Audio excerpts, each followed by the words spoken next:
Control over the world's reserve currency is not merely an economic advantage, it is a geopolitical weapon. For decades, the US dollar has been the substrate upon which modern international commerce operates. But this power carries temptations. The power to grant or deny access to dollar-based finance is the power to determine which nations can participate fully in the modern economy. This is the story of that power. How it was built, how it was weaponized, and how its use is now forcing the world to build alternatives. The summer of 1944. As World War II neared its end, representatives from 44 nations gathered at Bretton Woods, New Hampshire. Their mission was not military strategy, but to redesign the architecture of global finance. The Bretton Woods Agreement established the US dollar as the world's primary reserve currency, initially backed by gold at $35 per ounce. This system placed America at the center of international commerce. What followed was what French Finance Minister Valéry Giscard d'Estaing termed in 1965 the Exorbitant Privilege. American companies face virtually no currency risk. More significantly, the dollar's dominance allows the United States to fund persistent trade deficits simply by issuing more currency.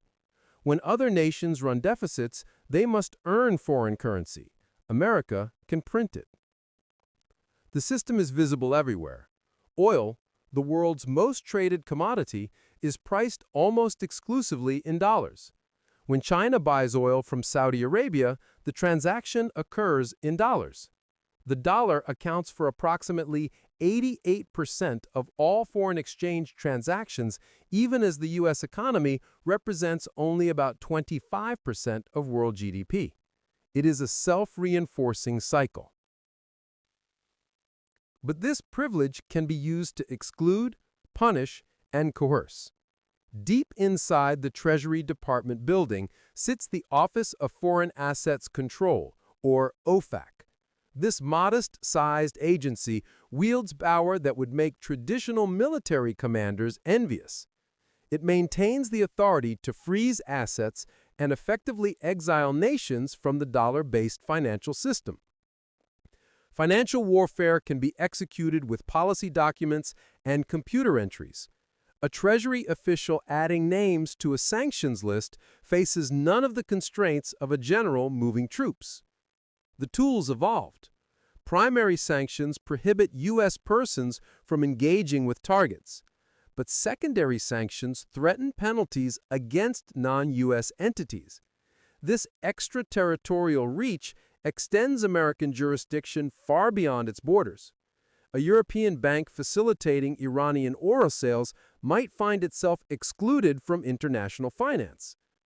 Even SWIFT, the neutral Belgian cooperative that acts as the messaging system for global banking, is a pressure point. In 2012, the US and EU demanded that SWIFT disconnect Iranian banks. SWIFT complied. The precedent was clear. Neutrality offers no protection. The warning signs emerged years ago. Nations on the receiving end began seeking exits. Iran became the test case. After being ejected from SWIFT, Iran's oil exports collapsed. The rial lost 80% of its value. Yet Iran did not collapse. It adopted. Barter arrangements proliferated. Oil exchanged directly for goods. Trade with China and India shifted toward local currencies and gold. The lesson: alternatives to the dollar system, while inefficient, were feasible.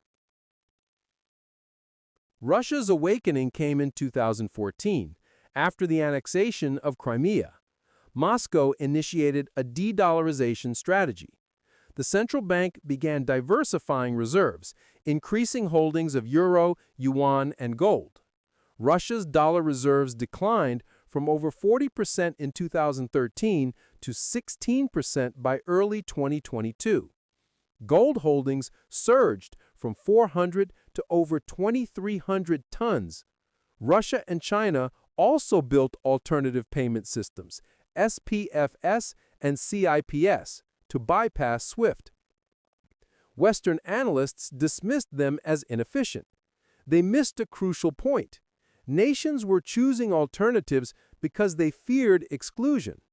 The question was not whether the yuan was better than the dollar, but whether access to dollars was guaranteed. Once that guarantee disappeared, inefficiency became acceptable as the price of sovereignty. February 24, 2022. As Russian forces crossed into Ukraine, Western policymakers deployed sanctions of historic scope. Major Russian banks were ejected from SWIFT. Then, the threshold was crossed.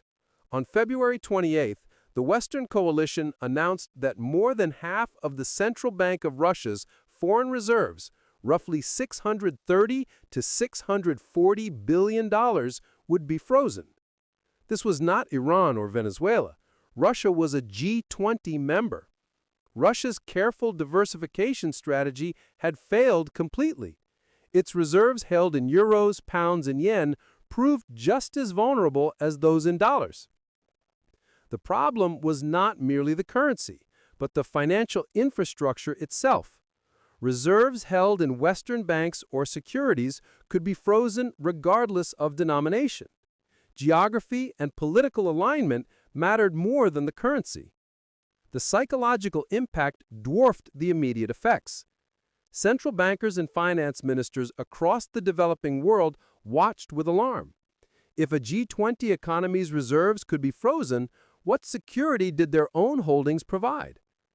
The reserves nations accumulate as protection against crises had been revealed as conditional, available only so long as geopolitical winds remained favorable. The reaction was immediate. Saudi Arabia, a long-standing U.S. ally, began discussing accepting yuan for oil sales to China. Brazil's president openly advocated for alternative reserve currencies. The new reality: survival trumps optimization. The humanitarian consequences also shaped global opinion.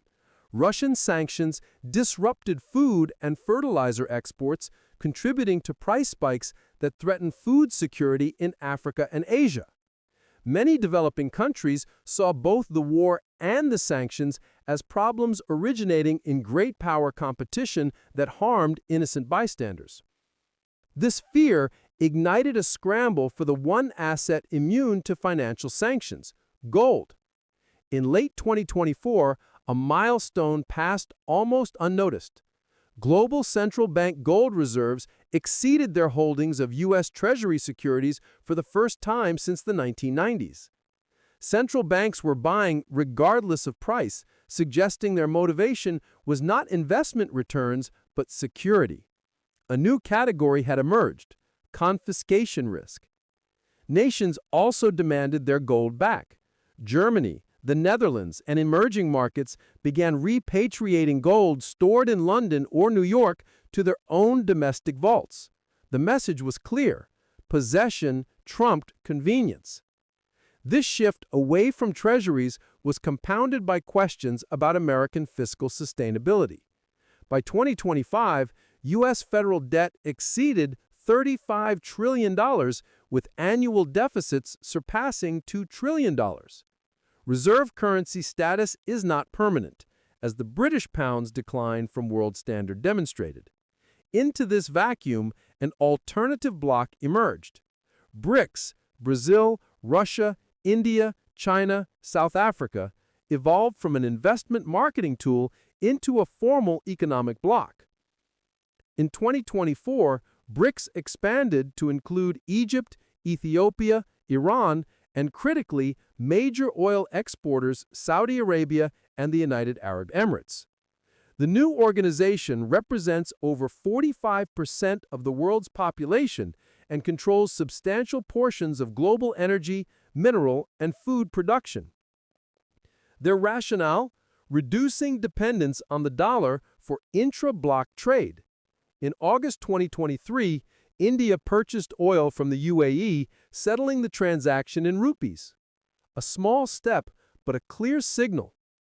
Financial warfare proved remarkably effective in the short term, but used too frequently, or against too many nations, it provokes exactly the response now underway: the construction of alternative systems designed explicitly to bypass Western financial control. The Russian sanctions achieved their immediate goal, but at the cost of demonstrating to the world that dollar dependence was a strategic vulnerability. The dollar remains dominant, but no longer unchallengeable.